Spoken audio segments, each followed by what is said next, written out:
Auditorio del Senado de la Nación. Hoy nos hemos reunido por una iniciativa de la senadora nacional Carmen Álvarez Rivero, junto con el Centro de Estudios Civilitas, con el objetivo de participar del evento El Niño por Nacer, un derecho pendiente, en el marco del programa Hablan los Expertos.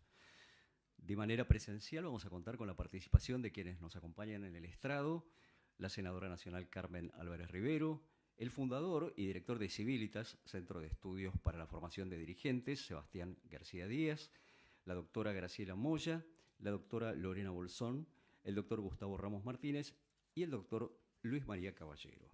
Además, nos gustaría agradecer especialmente la presencia en este encuentro del senador Bartolomé Abdala, que es el presidente provisional del Senado, y asimismo de la senadora Gabriela Valenzuela, que también nos acompaña. Así que, en definitiva, nos gustaría agradecer la presencia de autoridades, del público presente, y vamos a hacer una invitación ahora que me está acompañando María Lucila Aragone, que es asesora de la senadora Álvarez Rivero y que tiene algo muy importante para decirnos. Malu, te escuchamos.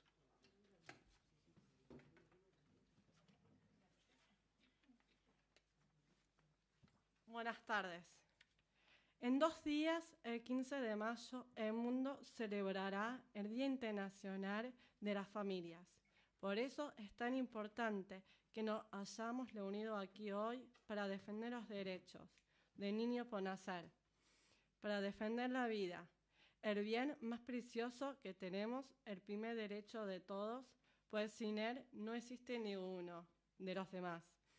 Sin embargo, a veces pareciera como si la vida fuese una pesada carga de la que podemos deshacernos a nuestro antojo. Pero no es así, la vida es siempre un regalo. Y por eso hay que cuidarla, acompañar a las mamás, ayudar a las familias y a respetar a cada bebé. Desde el principio en especial, cuando más vulnerables son, cuando aún no ha nacido ese niño, que nos pide que hagamos todo lo posible para defender sus derechos, protegerlos siempre, siempre. Muchísimas gracias.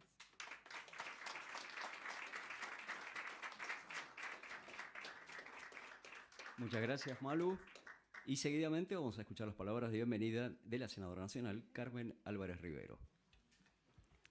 Buenas tardes, muchas gracias a todos los presentes, por supuesto muchas gracias al senador Abdala, a la senadora Gabriela Valenzuela, a las autoridades, muchas gracias por estar acá, a una concurrencia de tantos amigos, gracias por tomarse el tiempo y venir a acompañarnos.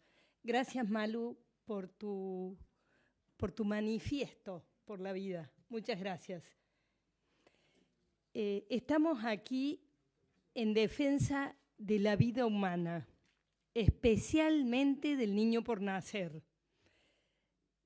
Muchos nos pueden llegar a decir, es un tema fuera de moda. Yo les digo que la mayoría de los argentinos aman la vida, con todas sus fuerzas, en todas sus formas. En el hogar que sea, la noticia de una nueva vida revoluciona y se celebra. Es una bendición y una fiesta.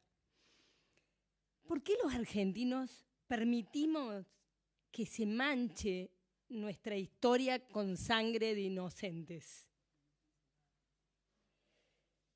Mucho antes de que fuéramos nación, en esto me repito porque alguna otra vez que hice un evento pro vida, vuelvo a hacer pie en estas bases que son antiquísimas. En tiempos de la esclavitud, hicimos punta y declaramos la libertad de vientre. A mí me parece que es no es una cuestión de moda. En ese momento, la libertad de vientre era propiciar que nazcan y que nazcan libres, porque los que no nacían libres, probablemente muchos de ellos no nacían. Hoy justamente me aportaban la senadora Estela Olaya de Entre Ríos, me aportaba que Artigas fue un ministro, un canciller en el gobierno de Artigas, Alberdi fue un ministro de Relaciones Exteriores del gobierno argentino y estaba así llevando a la Argentina, contando lo que era Argentina, y de esa época es esa frase: gobernar es poblar. Y ustedes saben lo que sucedió, la corriente inmigratoria que tuvo Argentina, que nos llegamos a ser en algunas facetas números 1 en el granero del mundo, la esperanza de tantos europeos en cierto momento. Como nunca creo que estamos ante esa misma situación. Tenemos que volver a hablar al mundo, a hablarle a los jóvenes, porque sigue siendo esa opción para la Argentina, invitar a poblarla, la Argentina. La Argentina es un país inmenso, peligrosamente vacío, siempre nos repite Abel Albino.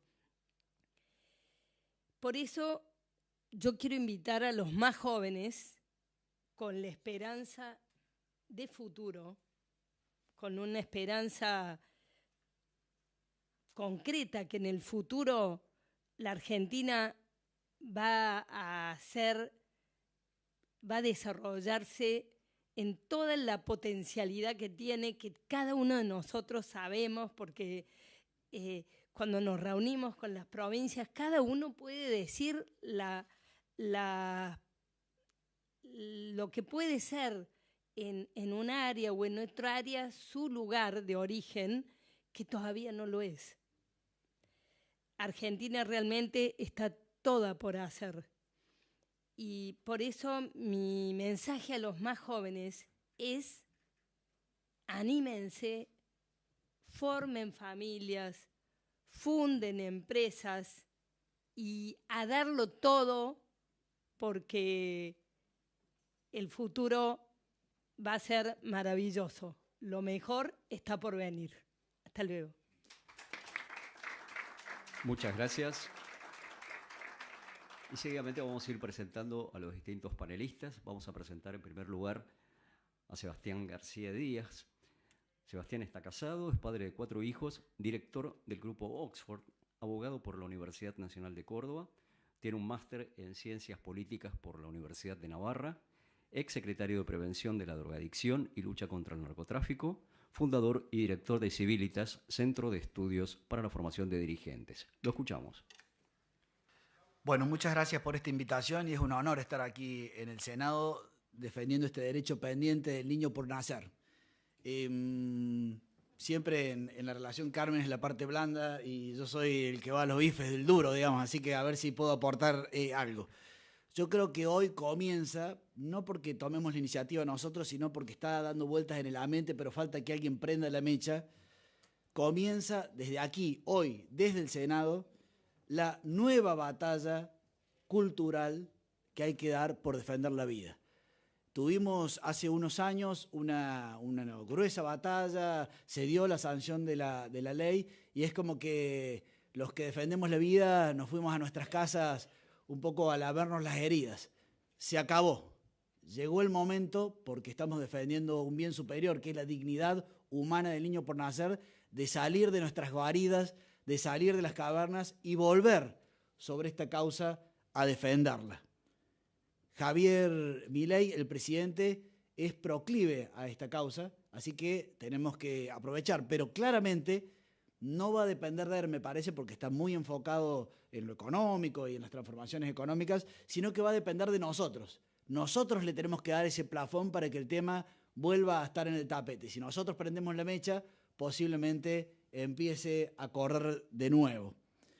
La otra vez nos tendieron una trampa woke, de pensamiento woke. No nos dejaron operar. No podíamos hablar los hombres porque hablaban las mujeres. No podíamos hablar, esto era interrupción voluntaria del embarazo y si decíamos aborto y a su vez y nos entramparon, nos dejaron sin posibilidad de movilizarnos. En algún momento podemos hacer un mea culpa de qué nos pasó. Pero ahora que volvemos en esta renovada batalla, tenemos que plantear nuevas reglas. Yo voy a marcar algunas aquí si les parece bien. La primera es, la discusión pasa por la vida humana y la dignidad de la vida humana.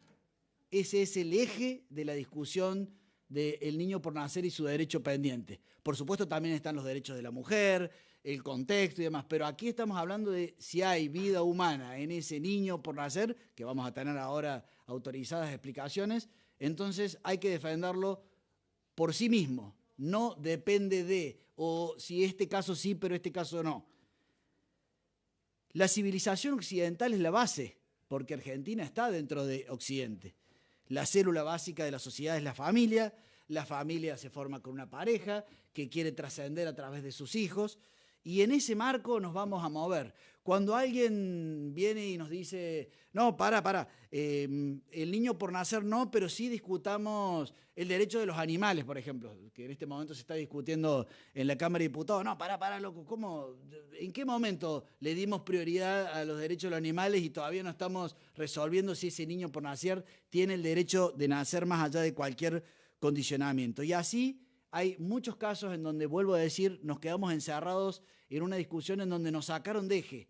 Lo que uno generalmente transmite, porque somos occidentales y porque tenemos esos valores de base, no lo podíamos decir. Estaba prohibido decirlo. Nos sentíamos avergonzados en algún caso de decir lo que pensamos, porque somos argentinos y tenemos esa tradición. Tercera regla, hablamos todos. Y no, aquí, por supuesto, no quiero pelearme con las mujeres de aquí, porque para eso estamos todos juntos en esta conferencia. Pero hablan las mujeres. Somos mayoría. Hablan las mujeres y hablamos los hombres. Hablan todos de este tema. Basta de esto de no hablamos las mujeres porque, por supuesto, es el cuerpo de la mujer. La mujer puede tener una preferencia y hay que atender claramente las particularidades porque es la mujer la que luego gesta ese embrión. Pero igual que todos los temas que hacen al contexto, hablan las mujeres y hablan los hombres. Y por último, hablamos desde lo que somos. Y los que somos religiosos vamos a hablar desde lo religioso también. No podemos negar nuestro antecedente religioso. Así como los que hablan desde lo ideológico, ya sea desde la derecha o desde la izquierda, hablan desde lo ideológico. Pero no puede ser que el ideológico sí habla de lo ideológico y el religioso no me traiga religión. Respétame. Porque parte de mi esencia es creer que hay algo trascendente. Y por eso creo en la dignidad humana.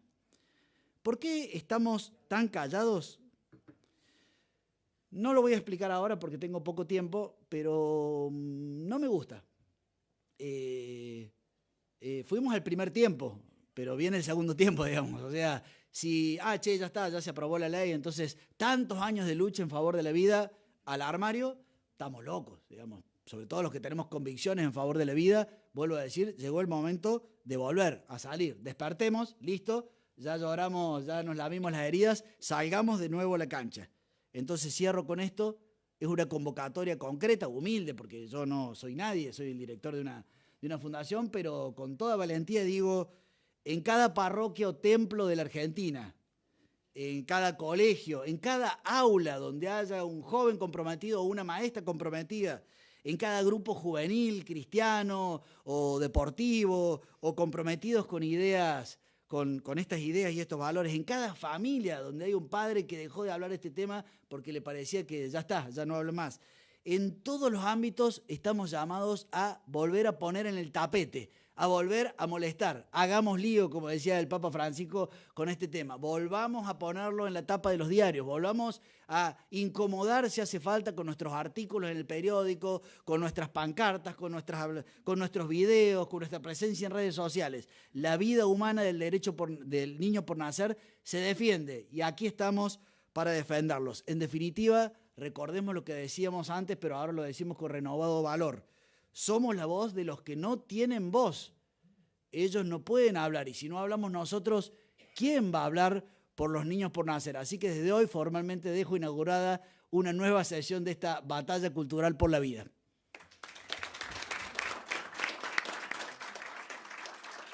Muchas gracias. A continuación expondrá la doctora Graciela Moya. Graciela es médica de la Universidad de Buenos Aires, especialista en genética, médica por la Universidad Nacional de La Plata, magíster en biología molecular médica por la Universidad de Buenos Aires y magíster en bioética por la Universidad Católica Argentina.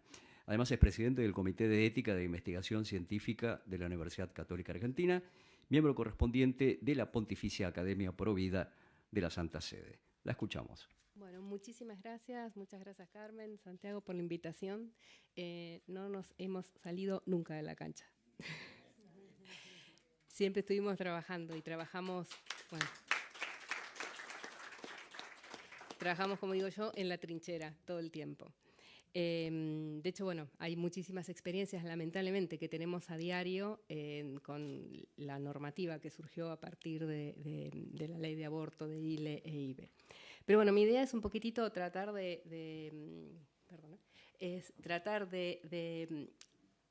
mirar un poquito más objetivamente este tema, el del inicio de la vida, el cual yo no entiendo por qué se sigue discutiendo, porque es un evento biológico y absolutamente claro y demostrable a través de una ciencia son las ciencias biológicas que lo demuestran. A mí me gusta mucho esta perspectiva que tiene. Por un lado, nosotros no hablamos más de embrión humano, hablamos de ser humano en edad embrionaria o de ser humano en la vida prenatal, porque cuando se habla de embrión, el sujeto sería el embrión y el accidente es que es humano. En cambio, cuando nosotros hablamos de ser humano en edad embrionaria, decimos el sujeto es el ser humano, el accidente es que esté en edad embrionaria. Y esto nos permite entender un poquitito más la ontología, ¿no? ¿Quién o qué es el ser humano en edad embrionaria? Una vez que entendemos esto va a ser muy breve, vemos qué deberes morales tenemos respecto a. Y finalmente, cómo se regulan esos deberes morales. Entonces, si uno puede entender y hacer un razonamiento objetivo respecto a estos 3 puntos, que son 3 perspectivas sobre el mismo sujeto, va a poder entender y va a poder argumentar de mejor manera sus ideas. Entonces decimos, desde el punto de vista ontológico, ¿cuándo inicia la vida humana? Desde la biología es una ciencia de demostración. No hay ningún libro de embriología médica que diga lo contrario. O sea, no hay ningún médico que pueda decir, no, yo esto lo estudié de otra manera. No hay ningún trabajo científico que haya demostrado que cuando se une en el momento de la fertilización un óvulo humano y un espermatozoide humano, no se genere un nuevo individuo humano. Y esto depende de su programa genético propio de la especie.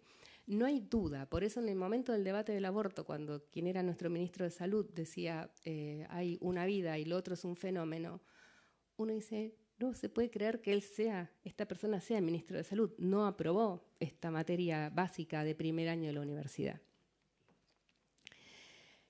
Después, siguiendo en este razonamiento, que no hay duda desde lo ontológico de quién es qué deberes tenemos. Y acá es donde empiezan las confusiones, porque los deberes se entienden desde una ciencia, que es una ciencia argumental demostrativa, que es la filosofía, la antropología filosófica. Y ahí va a depender de qué perspectiva nosotros utilicemos. Entonces, si bien entendemos desde la biología que es un continuo desde el momento de la fertilización hasta el nacimiento esa vida humana, hay distintas maneras de interpretar desde qué momento se le da un respeto moral. Y ese respeto moral puede ser desde el momento mismo de la fecundación, que es la perspectiva a la que uno adscribe, porque ya desde el momento mismo de la fecundación ya es vida humana, o puede ser desde que se implanta, y acá tenemos desde lo legal el famoso caso Artavia Murillo, que una cosa es implantación y otra cosa es concepción, y ahí y también nuestro código en el artículo 19, que después habló un poquitito más, dice la vida humana empieza en la concepción y no aclara si concepción es fecundación o si concepción es implantación.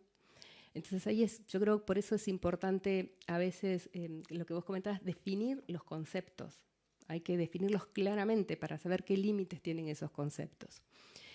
Y después vienen otros criterios, como de que aparezca el latido cardíaco o que tenga actividad cerebral, y ahí se confunde con el cese de la actividad cerebral y la muerte cerebral. Y finalmente hay unos criterios que son los que quizás más se usan, sobre todo en el mundo anglosajón, que es el conjunto que llamamos criterios de actualidad, de actos humanos, pero de actos humanos adultos, en el cual decimos, bueno, si tiene conciencia de sí mismo, si valora su propia vida, si se puede comunicar, si es un ser social, a partir de ahí merece su reconocimiento del estatuto moral. Entonces decimos, bueno, a grandes rasgos habría dos miradas, una mirada sustancialista, que es desde el momento de la fecundación, y acorde con toda la normativa en la Argentina, todo ser humano es persona, y otra mirada en la cual se diferencia el ser humano de la persona. Y hay autores que hablan que la vida del ser humano transcurre una etapa de prepersona, luego se transforma en persona y puede transformarse en una expersona. Y sería persona cuando reconoce el valor de su propia vida, la racionalidad, la conciencia, y desde el momento de la fecundación hasta ese reconocimiento pueden pasar muchos años y hasta ese momento no se reconoce moralmente esa persona, o cuando pierde esas capacidades, por ejemplo, en una demencia, en un estado vegetativo persistente, en la ancianidad, ya deja de ser un ser humano. Y esto, una persona, perdón. Y esto habilita la instalación de dos tipos de políticas, las políticas de eugenesia y las políticas de eutanasia. Y finalmente en el estatuto jurídico, obviamente esto como muy rápido, bueno, nuestra Constitución no define específicamente, pero sí aclara que toma en cuenta todos los tratados internacionales. Y a mí el que más me gusta es la Declaración Universal de los Derechos Humanos, porque en su preámbulo habla de un reconocimiento de la dignidad intrínseca e incorpora la palabra intrínseca. Si la Declaración no hubiese incorporado el concepto intrínseco, quedaría como una dignidad que no podemos terminar de definir. Y después, bueno, tenemos la Convención de los Derechos del Niño, que también habla desde su vida antes y después también del nacimiento. El código define esto, que habíamos dicho recién, el comienzo de la existencia, y hace una norma transitoria que dice la protección del embrión no implantado será objeto de una ley especial. Una ley que obviamente todavía no está, y lo que no sabemos es si esa ley le va a dar mayor protección porque está en mayor situación de vulnerabilidad y está ubicado ahí en forma deliberada por los adultos, o le va a dar menor protección. Yo voy a hablar como muy rápido de las tecnologías de intervención en los procesos de la procreación humana. Voy a hablar solamente de uno, si bien tenemos todas las locuras que ocurren con las técnicas de fertilización asistida, pero voy a hablar fundamentalmente del diagnóstico prenatal, porque puede ser interpretado con dos finalidades. Una finalidad que es utilizarlo como cualquier otro método diagnóstico en cualquier otra etapa de la vida, que lo que busca es la curación y el bienestar de la persona sobre quien se realiza el diagnóstico. Y hay otra mirada que es esto de ampliar las libertades de las elecciones reproductivas, y lo vemos que tomó muchísimo impacto y tomó muchísima carrera desde la normativa de ILE e IBE. Hoy la ILE, que si bien tiene dos causales, que serían la violación o el riesgo de salud de la vida materna, estamos viendo que hay muchos niños con anomalías congénitas que ingresan en la ILE y se inventa un diagnóstico de ideación suicida en la madre, un diagnóstico que no existe. Y con base a ese diagnóstico se habilita la terminación del embarazo del niño por nacer con alguna anomalía congénita. Esto es copia de lo que ocurre en otros países que llamamos desarrollados, yo lo llamo específicamente tecnológicamente desarrollados, no humanamente desarrollados, y son países en los que vemos que más del 70%, por ejemplo los países escandinavos, y en países europeos entre el 40 y el 60% de los niños, por ejemplo, con diagnóstico de síndrome de Down en la vida prenatal no llegan a nacer. Y lo que vemos es que defectos del cierre del tubo neural, espina bífida, mielomeningocele, también tenemos entre un 90 y un 80% de niños que no nacen. Nosotros ya no los vemos más en la consulta a esos niños. Y también lo que vemos en nuestro país que se ha incrementado también en los últimos años, estos son los datos del RENAC, del Registro de Anomalías Congénitas, en los últimos años se ha incrementado la terminación de embarazo, trisomía 13, trisomía 18, trisomía 21, síndrome de Down, defectos del cierre del tubo neural. Y vemos que año a año estos números se siguen acrecentando. Lo que entendemos hoy es que estos procesos, estas tecnologías implican gravísimos dilemas morales, como el respeto a la dignidad del ser humano desde el momento de la fecundación, la procreación humana y todas las técnicas nuevas que ingresan, la sexualidad, la transmisión de la vida. Y hay un punto de discusión que es el avance científico, ¿no? Porque muchas veces dicen, bueno, pero se puede investigar en embriones. Y uno dice, no, porque son seres humanos en los cuales no se debería investigar como sin su consentimiento y una investigación que sea a beneficio de su propia vida y su propia salud. Pero bueno, está el tema de que uno evita el avance científico de esta manera. Entonces decimos, bueno, ¿qué podemos hacer? Desde el punto de vista normativo, bueno, tiene que haber, como decimos, una definición clara, un consenso de realmente a qué nos estamos refiriendo y cómo se van a implementar las políticas, sobre todo de investigación, y a dónde van a ir los subsidios de investigación científica que dependen del Estado y dependen de los fondos federales. Cómo se va a entender aquellos productos o aquellas tecnologías que derivan de la investigación en seres humanos en etapa temprana y todos los procesos de comunicación. El año pasado, el 2023, sí, salió la ley de diagnóstico humanizado, ¿no? De tratar de estandarizar cómo se da este tipo de información. Pero sabemos que lo normativo no alcanza y lo normativo implica un pluralismo que uno debería aceptar. Entonces consideramos que lo más importante es la formación de conciencias. La formación de conciencias desde etapa temprana de la vida del niño y de la familia, donde sabemos que lo legal no siempre es moralmente lícito y eso lamentablemente en nuestro país lo vemos todos los días. Generar conciencia también de los científicos, los profesionales de la salud, los juristas, los políticos, los formadores de opinión. Respecto, uno de los temas que a mí me preocupa más es por qué está peor vista en la sociedad una mujer que entrega a su niño en adopción porque no puede hacerse cargo que una mujer que aborta a un hijo. Y es algo que yo no termino, la verdad, de entender. Pero esto va a depender de cómo se maneje desde la sociedad y desde lo legal estos conceptos. Y sabemos que esto es una responsabilidad individual, una responsabilidad propia de cada uno. Y bueno, la invitación es que cada uno trabaje en, yo digo, micromundo, que es lo que hablo con mis alumnos, de tratar de cambiar lo que esté al alcance de su mano. Bueno, muchísimas gracias. Muchas gracias, doctora. La siguiente en exponer va a ser la doctora Lorena Bolsón. Lorena es abogada y doctora en Ciencias Jurídicas por la Universidad Católica Argentina. Tiene un máster y es experta en e-learning por la Universidad de Sevilla. Técnica en orientación familiar por la Universidad Austral, decana del Instituto de Ciencias para la Familia y directora del Centro para el Estudio de las Relaciones Interpersonales de la Universidad Austral. Miembro del Consejo Superior de dicha universidad, profesora investigadora en temas de niñez y maternidad y autora de artículos, estudios jurisprudenciales y capítulos de libros de su especialidad. Doctora, la escuchamos. Muchas gracias. Bueno, gracias por la invitación, un honor estar aquí. Pido disculpas por mi resfrío que vengo trayendo encima hace unos días, pero bueno. Cuando hablábamos con Carmen un poco de la invitación a esta mesa, el planteo era, bueno, entender el niño por nacer en el contexto demográfico en el que nos encontramos en Argentina. Eso no quiere decir de ninguna manera que si nos sobraran niños podríamos habilitar el aborto, pero digamos, en un contexto en el que ahora vamos a repasar juntos, es mucho más crítico a la hora de pensar el tema del aborto. Entonces, simplemente para tener en cuenta, los datos que les estoy mostrando son datos del INDEC, datos oficiales. La pirámide poblacional que ustedes ven de fondo es la pirámide poblacional de 1914, la que ven los bordes gruesos, y la que se ve superpuesta en color es la del 2022. Entonces ustedes ahí pueden ver cómo modificó la población en varios años, pero fíjense cómo han cambiado. Entonces esta idea de que gobernar es poblar, veo que o estamos fallando en la gobernanza o algo nos está pasando, pero la pirámide lo que nos muestra es que se ha disminuido la base, ¿sí? Fíjense cuánto más chiquita es la cantidad de personas que nacen, y la cúspide, debido a, obviamente, la extensión de la esperanza de vida, el avance de la medicina, se ha extendido también mucho más, la gente muere a mayor cantidad de años.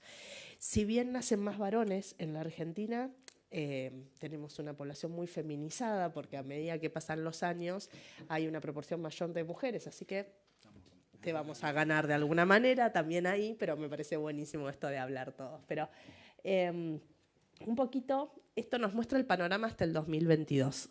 Lamento decirles que según los datos actuales, en relación ya no del INDEC, sino del RENAPER, que es la base de DNIs, digamos, que se emiten, los que están en colores es el dato 2024. O sea que ya del 2022 al 2024, fíjense cómo también nos hemos ido achicando un poquito más. Ahora lo vamos a ver más claro en otra gráfica. Paralelamente, y al haber un aumento de la población mayor, vemos que la tasa de envejecimiento, la proporción de envejecimiento, ha ido también creciendo. ¿Qué es el índice de envejecimiento? Es la cantidad de adultos mayores de 65 años, en relación a los menores de 14 años. Entonces, esa tasa, cuanto más alto nos dé ese índice, significa que claramente hay más adultos mayores en proporción. En este momento, en el año 2025, ya estamos en 60.5. Entonces, fíjense de que cada vez estamos cambiando. Claramente esto no es una realidad solo argentina, es una realidad mundial, esto se ha modificado desde hace muchos años. Sí, hay una característica en la Argentina, que es que los nacimientos cayeron en menos de 10 años un 40% en nuestro país, algo que no se da en otros países de la región. Si bien las tasas de natalidad no somos los más bajos de la región, Chile o Uruguay están un poco peor que nosotros, en ellos el descenso ha sido un poco más lento, más pausado, sin embargo en nosotros el derrumbe ha sido notorio. Entonces, nosotros hoy estamos por debajo de la tasa de recambio. Recordarán, la tasa de recambio es 2 puntos, 2.1 en realidad, significa que por lo menos cada mujer tiene que tener 2 hijos para renovar la población, ¿no? Y que sigamos teniendo ciudadanos. Hoy, en el censo de 2022 estamos en 1.4, hoy estamos peor, 1.33 si no me equivoco. Entonces, simplemente, porque esto nos da para hablar un montón de temas, yo voy a hacer mención a 3 elementos en particular en relación al tema que hoy nos convoca, que me parece que están muy vinculados. Este era un poco el contexto. El primero de ellos, sin ninguna duda, es el aborto.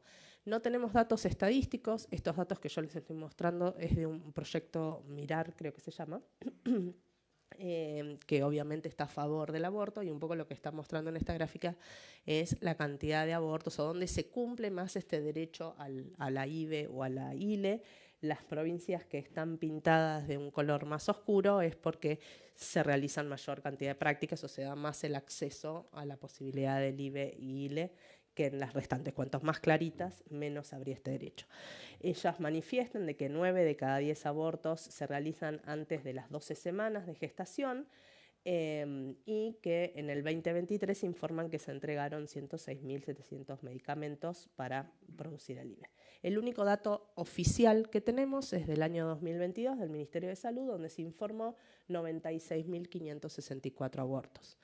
Tengamos en cuenta que el gráfico anterior que yo les mostraba, en el 2023, el mismo periodo, nacieron 400.000 niños, o sea que 100.000 los perdimos por aborto, ¿no? Entonces fíjense cómo impacta en las tasas de natalidad. Vuelvo a repetir, sería bueno también tener datos estadísticos, tener información, algo que adolece la Argentina es justamente una gran deficiencia, pero nos serviría también para poder entender la extensión de las decisiones que tomamos. O sea, no hay en el país una política poblacional, no hay una política que tienda a mirar a futuro en lo que tiene que ver con la ciudadanía y la población que tenemos, y justamente aprobamos leyes que van en contra de esto. El segundo elemento que quería traer a la mesa es la edad promedio de la maternidad.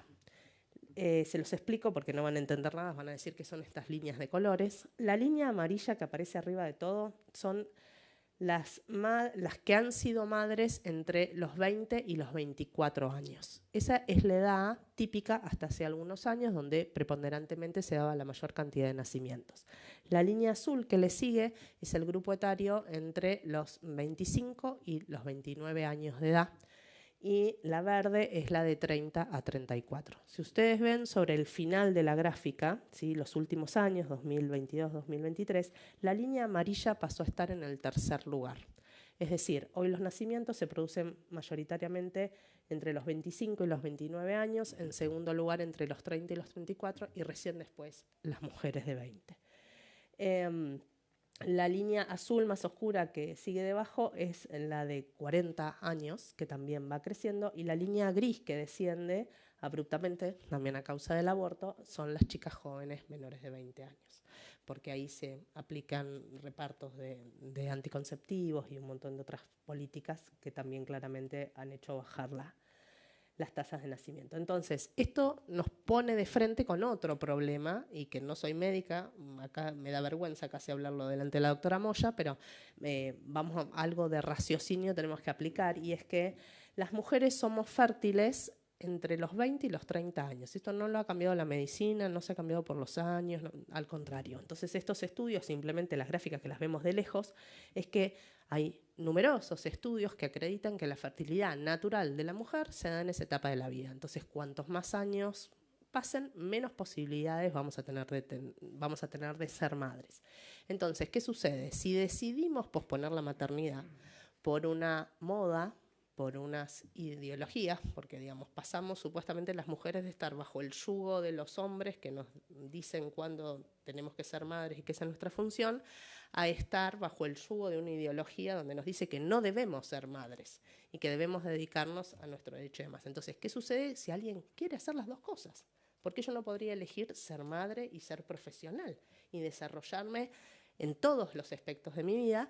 Bueno, lo que sucede es que cuando quiera ser madre no voy a poderlo hacer naturalmente, ¿no? Entonces, tenemos un gran problema de la cual la ideología no nos habla. Entonces nos van a decir, no importa, la solución mágica es la reproducción humana asistida. Claro, pero la reproducción humana asistida no tiene tasas efectivas mayores al 40-45% en el mejor de los casos. Y estos también, datos oficiales de las mismas clínicas que lo realizan y del Ministerio de Salud de la Nación. Con lo cual tenemos un grave problema, porque no vamos a lograr superar estos problemas de la baja de natalidad, ni siquiera a través de las técnicas, que además traen una serie de inconvenientes enormes y de derechos que ni hablemos en este momento. Pero entonces acá tenemos que pensar cuál va a ser la solución que vamos a encontrar. Y mucho tiene que ver con la educación. Tiene que ver con todos nosotros y el rol que tenemos. La verdad que las palabras que los dos decían me hacían mucho eco en mi idea de presentación, porque hay que revalorizar lo que es la maternidad y la paternidad. Hoy parece que esas dos palabras no tienen valor, no tienen sentido. Y la realidad es que es la cuna más fuerte donde una persona debe nacer, donde debe desarrollarse. Y hoy parece que ha perdido ese valor, que no debemos darle ninguna importancia a la maternidad y que debe ser relegada, incluso en las empresas, en pos de que la empresa se desarrolle mejor y entonces me van a ofrecer que congele mis óvulos para ser madre el día de mañana, cosa que tampoco van a lograr después. Entonces, es un gran problema social de cada casa, de cada escuela, de cada lugar en el que estamos.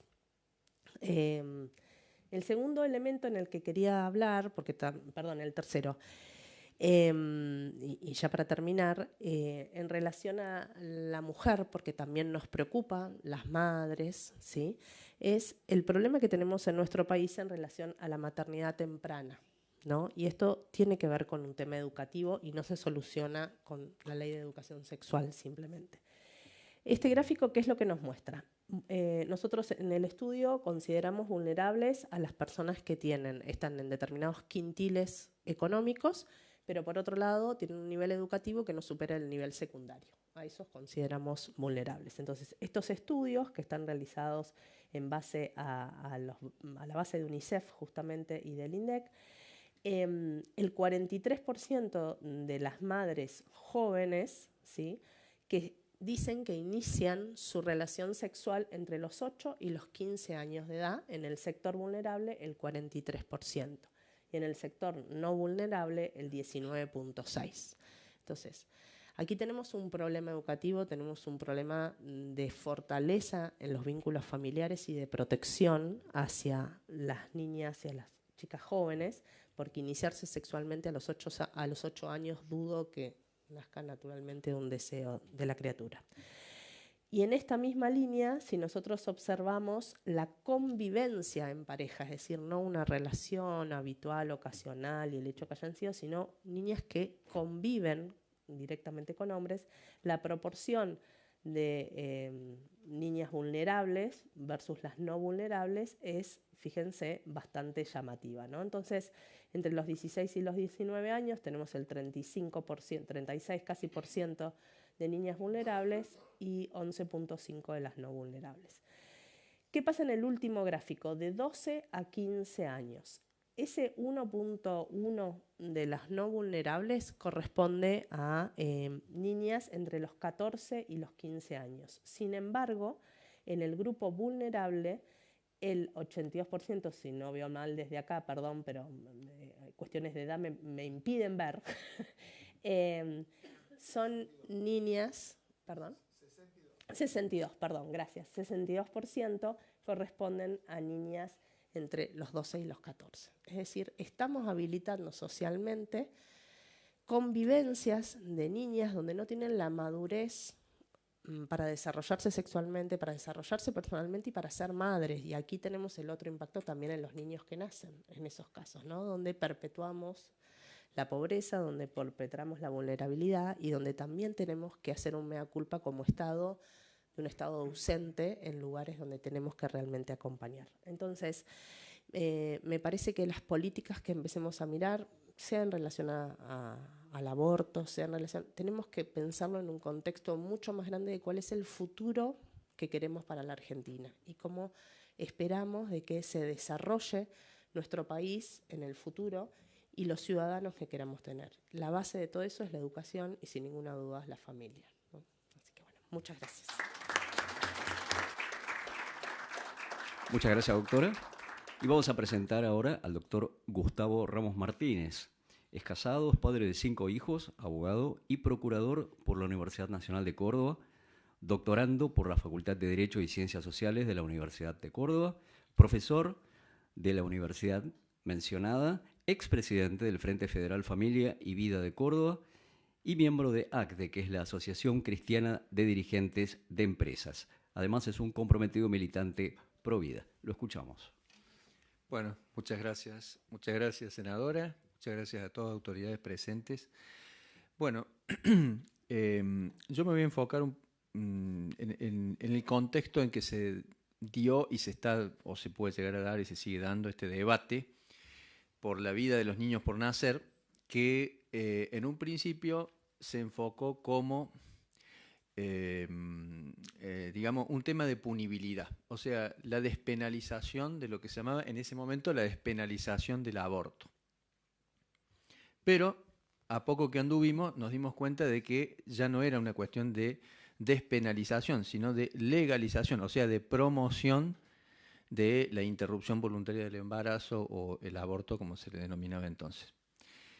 Y acá tenemos dos grandes grupos, o sea, dos contextos bases importantes que son, por un lado, el derecho vigente, lo que podremos denominar el derecho positivo, que es un poco el título de esta exposición, derecho positivo y natural a la vida de los niños por nacer. Por un lado, el derecho, lo que se denomina el derecho positivo o derecho vigente, y por el otro lado, lo que vamos a desarrollar después, que sería un derecho natural, y bueno, vamos a fundamentar a ver si esto que ha sido cuestionado existe. Nos llamaba la atención, o nos sigue llamando la atención, que se haya aprobado una ley cuando nuestra Constitución Nacional dispone en su artículo 75, inciso 23, la protección de la vida, digamos, la protección del embarazo, de los niños durante el embarazo y de la mujer durante el embarazo. O sea que ya ahí hay una protección primaria básica constitucional. A su vez, se trajo a colación la Convención de los Derechos del Niño, pero esa convención, que goza de jerarquía constitucional por el artículo 75, inciso 22 de nuestra Constitución, dice claramente la Constitución que le reconoce jerarquía constitucional a este y otros tratados en las condiciones de su vigencia. ¿Cuáles fueron las condiciones de su vigencia? Al aprobarse, al ratificarse este tratado, la República Argentina hizo reserva y dijo, se entiende por niño toda persona menor de edad, menor de 18 años, y desde su concepción. Así que, desde su concepción. Esa es la condición de vigencia que tiene la Convención de los Derechos del Niño ratificada por la República Argentina. Por otra parte, un argumento que por allí se trae a colación, pero bueno, digamos, es relativo, es que en el Código Civil, artículo 19, se encuentre plasmado el concepto de que es persona humana, existe la persona humana desde la concepción. ¿Por qué digo que es relativo el argumento? O sea, es un argumento, es decir, es importante que el Código Civil y Comercial dictado en 2015 haya seguido la línea constitucional y convencional. El inconveniente que tiene que es una ley. Generalmente muchos dicen, ¿cómo puede ser que una ley haya aprobado el aborto cuando el Código Civil dice, bueno, una ley puede derogar a otra? O sea, el argumento claramente no lo comento para que, bueno, lo tengamos en cuenta, ¿no? Bien, ahora la pregunta es, ¿solamente se trata de disposiciones constitucionales, legales, convencionales, o hay algo más que todo eso? Hablamos de derechos humanos, hablamos de argumentos que exceden al marco normativo cuando tenemos que llegar a soluciones justas, el juicio de Nuremberg, la represión, los derechos humanos, etcétera. Pero nos olvidamos de esto cuando venimos a tratar el derecho a la vida de los niños por nacer. Justamente lo que se ha denominado derechos humanos reconoce una larga trayectoria en Occidente, que es la del derecho natural, el denominado derecho natural. Las reflexiones comenzaron por el mundo griego, que se plantearon la existencia de una medida, algo que estuviera presente e inmutable de manera universal frente a los múltiples cambios que había en las legislaciones que tenían ellos. Entonces, de pronto dijeron, bueno, la physis. ¿Qué era la physis? La naturaleza. O sea, una medida inmutable frente a los cambios. Y dijeron, esta es la medida que tenemos para garantizarnos la justicia de nuestras leyes. Después apareció Sócrates y dijo, bueno, está bien, la dike es la ley, lo justo y la ley. Pero vamos a buscar un concepto universal. ¿Cuál es? To dikaion, lo justo, un concepto universal. ¿Cómo llegamos? Y llegamos dialogando, llegamos razonando. Su alumno Platón dijo, bueno, este concepto está en realidad en un mundo de ideas al que nosotros hemos pertenecido y podemos buscar en él también mediante el diálogo y mediante la reflexión. Ahí yo pienso, ¿cuánto nos falta reflexionar sobre este tema? ¿Cuánto nos falta reflexionar? Lo siguió Aristóteles, su alumno, y dijo, bueno, esas ideas que están de justicia y demás, allá en lo inmutable, están acá. Tenemos una esencia, hay una esencia, donde todos participamos como esencia humana. Y ahí ese es el fundamento del derecho natural. Entonces dijo, bueno, existe lo justo legal y lo justo natural.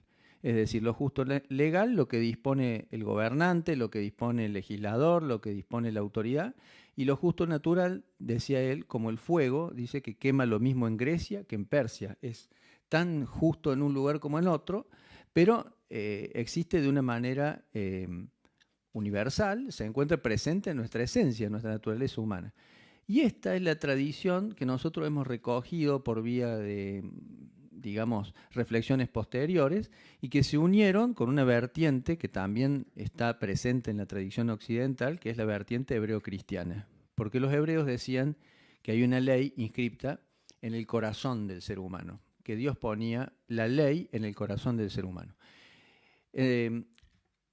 Se unen estas dos vertientes, digamos, en la Edad Media, en Santo Tomás, que dice, bueno, el derecho natural lo encontramos tanto en la esencia, lo podemos deducir por vía de deducción, como lo podemos analizar o lo podemos intuir desde nuestro sentido común, podríamos decir hoy.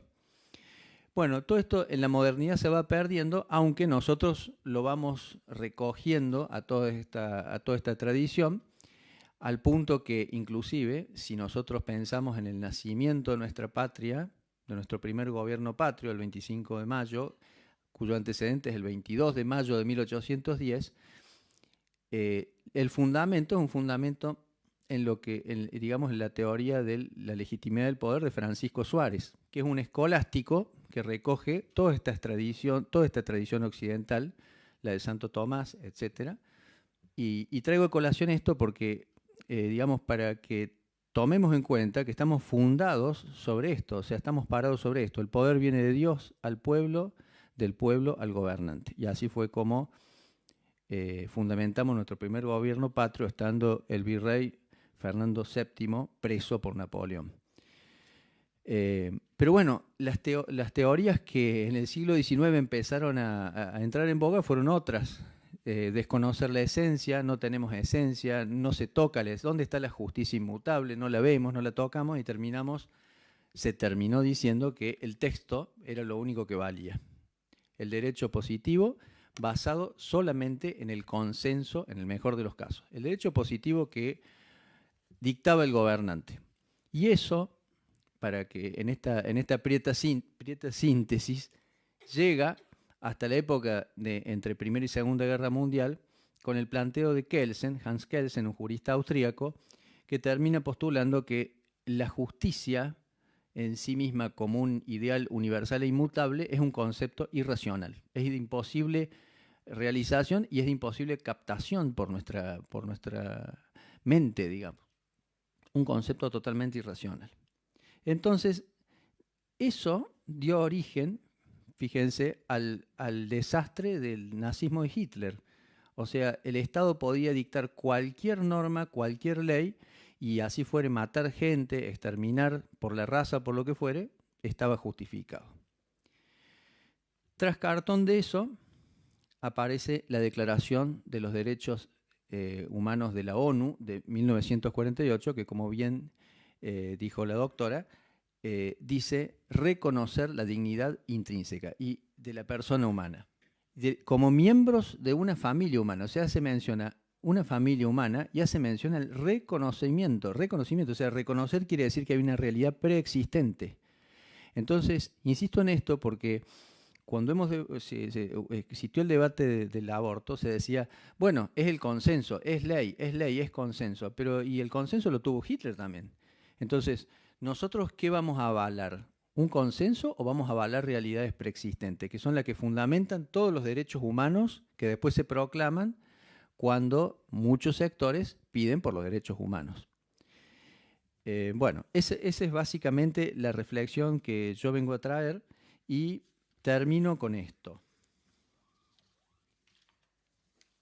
Si renunciamos a la búsqueda del bien y la verdad, si aceptamos los postulados del relativismo ético, si no hay distinción entre bien ni mal, entre verdadero y falso, postulados necesarios en toda sociedad, en todo ordenamiento ético-jurídico, se hará imposible cualquier tipo de proceso judicial, cualquier tipo de sentencia, condena, absolución. El derecho a los derechos humanos, el Estado de Derecho, el ideario de nuestra Constitución Nacional, afianzar la justicia. Y terminaremos justificando la barbarie de Hitler y su nazismo junto a otras.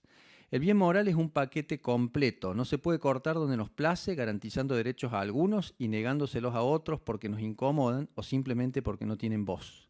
No esperemos un nuevo Hitler para reaccionar y reconocer derechos naturales fundamentales como sucedió en la Europa en 1948. los que hasta ese entonces habían sido negados, ridiculizados, relativizados por el positivismo jurídico-científico. No solo pretendieron que Dios, fuente de toda razón y justicia para nuestra Constitución, el ser supremo de la Declaración de los Derechos del Hombre y del Ciudadano de 1789, había muerto, sino que ello era el comienzo para predicar que la naturaleza humana era un invento no comprobable por la ciencia, que no debía ser atendido. Pero después del desastre ético-jurídico, se tuvo que reconocer que los derechos humanos y su naturaleza preexisten al hombre y al dictamen de la voluntad individual y general que Rousseau había proclamado antes como soberanas e infalibles en el mundo social. Acabaremos por volvernos menos humanos e inhumanos, con lo que difícilmente podemos reclamar para nosotros de manera coherente que se nos garantice el reconocimiento de los derechos que tal calificativo merecen. Aunque las personas que se oponen al aborto legal adhieran a algún tipo de religión, es su derecho como personas, y aunque dicha religión coincida en su oposición al mismo, no se trata de una cuestión religiosa como sofísticamente se pretende. Las razones que se exponen en contra del aborto legal no son religiosas. Se trata de elegir entre la vida o la muerte, la vida de madre e hijo, adopción mediante o la probable vida de la madre y la muerte segura del hijo. Pidamos a los representantes del pueblo argentino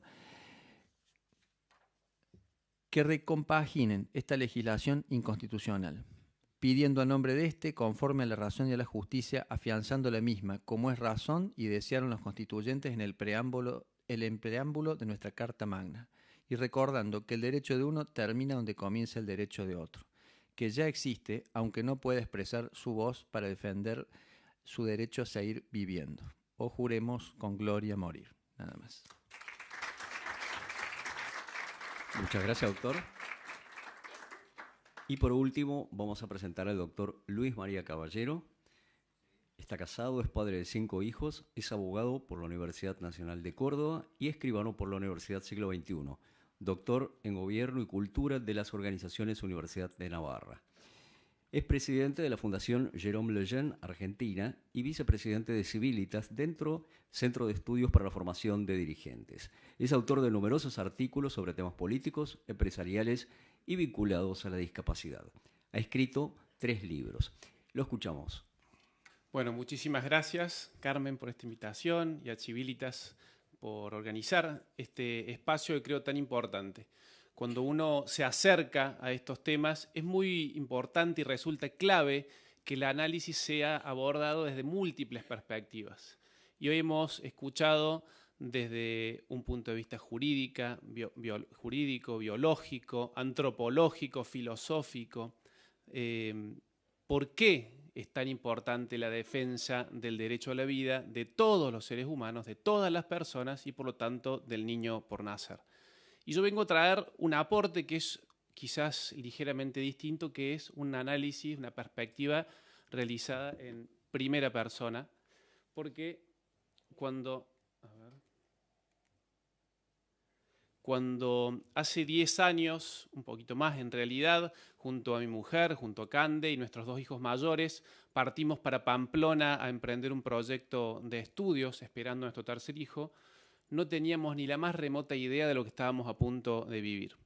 Pero esta idea fundamental del profesor Jérôme Lejeune, que ya comentaremos un poquito más en detalle, nos ayudó mucho a seguir adelante y a plantearnos con mucha seguridad los pasos que íbamos dando. Apenas llegamos a Pamplona en un control médico de rutina, una médica que atendió a mi mujer como parte de los trámites propios del empadronamiento al llegar a una nueva ciudad, detectó una anomalía en su vejiga y nos dijo que veía un muy mal pronóstico en ese embarazo y que creía conveniente realizar una interconsulta en Barcelona, a donde nos mandaron muy rápidamente para continuar con la atención. Nosotros llegábamos a un país que, como dijo la doctora Moya, es un país desarrollado, por lo menos desde lo técnico, desde lo tecnológico, pero nos encontramos con que un médico con mucha frialdad, con muy poca empatía y con muy poco conocimiento de la naturaleza humana, luego de ver los estudios que nos habían realizado y después de hacer una nueva ecografía, nos dijo: ustedes creen que están esperando una niña, pero lo que va a llegar es un monstruo. ustedes creen que están esperando una hija, pero lo que tienen allí es un feto no viable. Y la única solución razonable es abortar. En un país en el que ese mecanismo está muy aceitado, muy extendido, muy naturalizado. Como decía Sebastián recién, muchísima gente que puede no estar de acuerdo dice, bueno, pero la batalla esta ya la hemos perdido. Entonces, en mi caso, no abortaré o trataré de no abortar, pero no hay nada por hacer respecto de la sociedad en su conjunto. Lo real es que mi mujer, Cande, que es muy valiente y sabe mantener la calma en los momentos más complejos, lo miró al médico con mucha tranquilidad y le dijo, doctor, si mi hija tiene que morir, se va a morir después de que yo le dé todos los besos y todos los abrazos que le quepan. Nos levantamos y nos volvimos a Pamplona. En Pamplona tuvimos la suerte, o providencialmente caímos en manos de un grupo de médicos que nos dijeron al llegar, nosotros vemos lo mismo que ven los médicos en Barcelona, pero ustedes han tomado la decisión correcta. Nuestro trabajo como médicos es hacer todo lo que esté a nuestro alcance para que esta niña salga adelante. Un par de días antes nos habíamos enterado que el bebé que esperábamos era mujer, era Rochi. Y esa sola perspectiva de que nos dijeran nuestro trabajo no es aconsejarte que termines con este embarazo, y nuestro trabajo es hacer todo lo que esté a mi alcance, todo lo que yo pueda por sacar a esta niña, ya no era más feto, ya no era más monstruo, sino niña, cambió también para nosotros el modo de mirar el camino que teníamos por delante. Que sin lugar a dudas, y posiblemente fuera complejo, como de hecho lo fue, y tuviera momentos de preocupación y de dolor, como de hecho los tuvimos, pero sin lugar a dudas que el marco de contención adecuado de un equipo de médicos, el marco de contención adecuado en una sociedad en la que las mallas de contención social funcionan, como es aún la Argentina, con un marco de contención adecuado, como es una familia que trata de ser fuerte, sirvió para que nuestra hija pudiera nacer. No sabíamos en ese momento qué sería de nosotros, el pronóstico era muy malo y realmente lo que nos decían los médicos en Pamplona era similar a los de Barcelona. El pronóstico es oscuro, creemos que la niña no podrá salir adelante. Pero esto que yo les cuento, porque a nosotros no nos lo contaron, sino que lo vimos en primera persona, resulta muy importante en este debate. Rochi en el momento del parto no murió, lo cual demostró a las claras que las sentencias de los médicos no son inapelables. Rochi salió adelante, Rochi tiene síndrome de Down, y a lo largo de estos 10 años que han pasado desde que ella nació, hemos vivido algunos momentos complejos. Pero la Argentina tiene hoy una oportunidad histórica que es de revertir, porque todavía estamos a tiempo, un camino que puede llevarnos a donde hoy se encuentran otros países que ya no son capaces de contener a las familias. Hay muy pocos médicos en condiciones de dar el consejo adecuado o los pasos lógicos necesarios para dar marco y contexto a una situación como la que nosotros vivimos. El profesor Jérôme Lejeune decía esta frase que les puse al comienzo, que es que la calidad de una sociedad se mide por el modo en que trata al más frágil, al más vulnerable o al más débil de sus miembros. Cuando uno la ve a Rochi, cuesta creer que pueda ser considerada débil, pero esa fragilidad, que existe por supuesto, también está dada por el modo en que miramos nosotros a quienes nos rodean.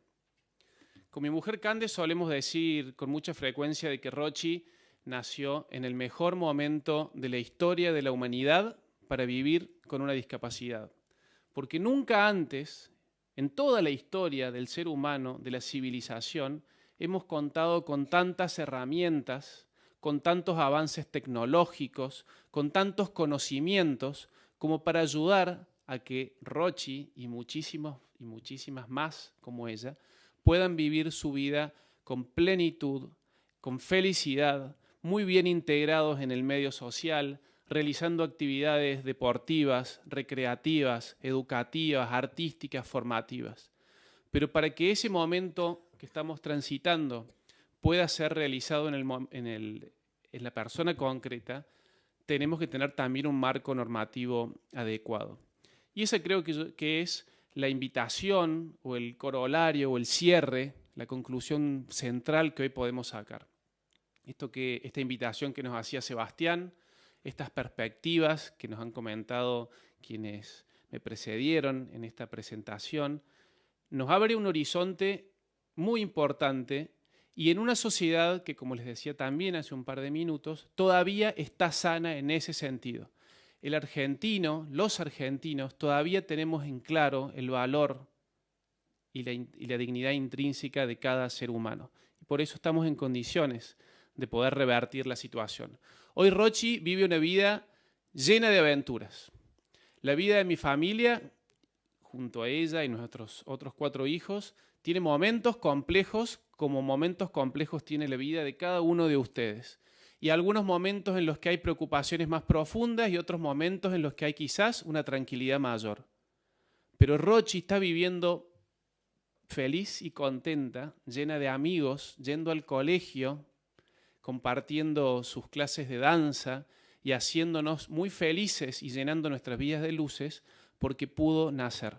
Y ese es el llamado que quisiéramos hacerles hoy.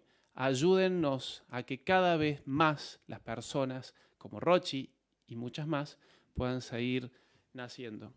La Fundación Jérôme Lejeune, que llegó a la Argentina hace no mucho tiempo, trabaja en este sentido con una triple misión de investigar, de cuidar y de defender la vida humana de las personas con síndrome de Down y con otras discapacidades intelectuales de origen genético.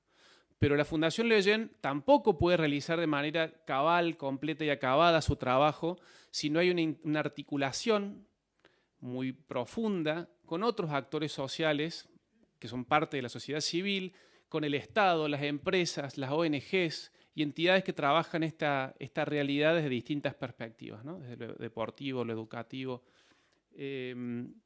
Creo que tenemos por delante un camino luminoso y lo mejor está por venir, como dijo Carmen. Pero para que lo mejor que está por venir pueda llegar definitivamente, tenemos que dar nosotros los pasos que sean necesarios. Así que muchísimas gracias a todos. Muchas gracias. Queremos agradecer especialmente a todos los panelistas que han participado hoy.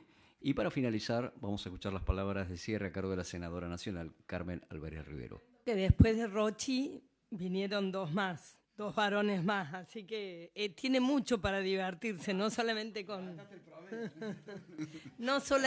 Rochi. Bueno, quiero agradecerles a todos. Les pido disculpas porque yo estoy medio engripada, así que perdonen si estoy un poco... Parezco triste, pero es porque estoy medio golpeada por un cuadro gripal leve. Realmente creo que esta mesa tiene que casi que constituirse en forma permanente hasta que logremos una solución, un primer paso. Recién algunas amigas me decían, necesitamos que el día por nacer sea por ley. Realmente digo sí, no sé si lo voy a lograr, pero claro que tiene que ser, pero no alcanza, porque cuando yo voy a un barrio cerquita de mi casa con un chico enfermo porque tienen que verlo en el dispensario, el centro primario de salud está tomado por la anticoncepción. No va a encontrar ni una curita, ni un antibiótico, ni un algodón, ni un punto que le puedan hacer. Pero si quiere misoprostol, el dúo, todo el asesorado, ahí, tomá, que viene en caja. Bueno, esto hay que hablarlo. Esto hay que discutirlo. Estamos atropellando a nuestra gente en los barrios, atropellando, porque no les estamos dando libertad. Nosotros con Sebastián venimos buscando cada rincón de Córdoba, porque es donde vivimos y donde actuamos políticamente, a ver qué rincones hay que liberar. Bueno, la salud, que aparte de un embarazo sabemos que no es un estado de enfermedad, es un estado casi que yo les diría de plenitud. ¿Por qué tiene que estar toda esta cantidad de ofertas para que o elijan la anticoncepción o elijan inclusive el aborto químico. Realmente, insisto, esto es una mesa que iniciamos hoy y esperamos que esté presente en muchas provincias, en otras en universidades, en Córdoba, que no bajemos los brazos y bueno, y demos pasos concretos. Personalmente creo que hay que la despenalización del aborto nos ganó, pero nos ganó no por la convicción de los argentinos, nos ganó porque fue una caterva de mentiras y publicidades con mucha plata desde el exterior y bueno, y realmente los que estábamos luchando estábamos con un escarbadiente intentando dar vuelta. Esa tarea no era para nada justa o equilibrada esa lucha, pero como la verdad que tenemos entre manos es tan grande, es tan valiosa, es tan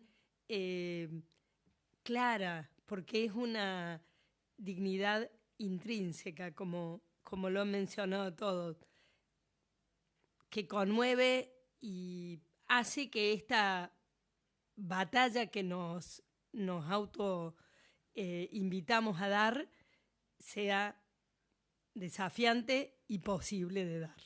Así que gracias a todos, vuelvo a agradecerle a las autoridades y convoco a los jóvenes especialmente para que se sumen, porque en ellos está nuestra esperanza también. Gracias. Muchas gracias. Así hemos compartido en el marco del programa Hablan los expertos de la senadora Carmen Álvarez Rivero, el evento El Niño por Nacer, un derecho pendiente. Si le parece, vamos a hacer una foto de este evento. Ahí está nuestro fotógrafo que está